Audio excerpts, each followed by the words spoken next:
আসসালামু আলাইকুম গাইস, আজকে আইলাম এই যে পাট কাইডা ফলাইতে দিছিলাম। পাটের বোঝা বানমু, বান্ধে ঘোড়ার গাড়িতে নামামু।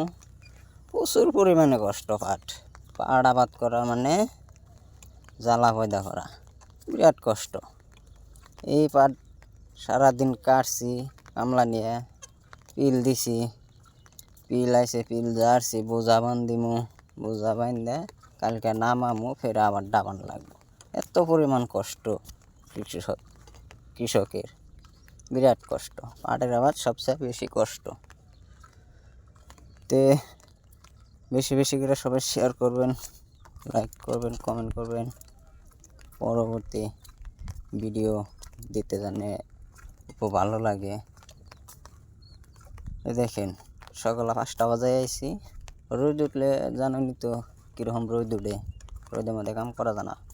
5টা বাজে আইছি, এই যখন বোঝা বান দিতেছি, আল্লাহ বছরে কালকে নামামু, ঘোড়ার গাড়ি দিয়ে নামাইয়া ডাবামু, ডাবাইলেই পাহাড়ের শেষ। আবার দোয়ার পালা, আবার পানির মধ্যে খাড়া থেকে এই পাটগুলা দলাকবো কামলা নিয়ে। ওটাতে বিরাট কষ্ট, পাটের আবাদে বিরাট কষ্ট।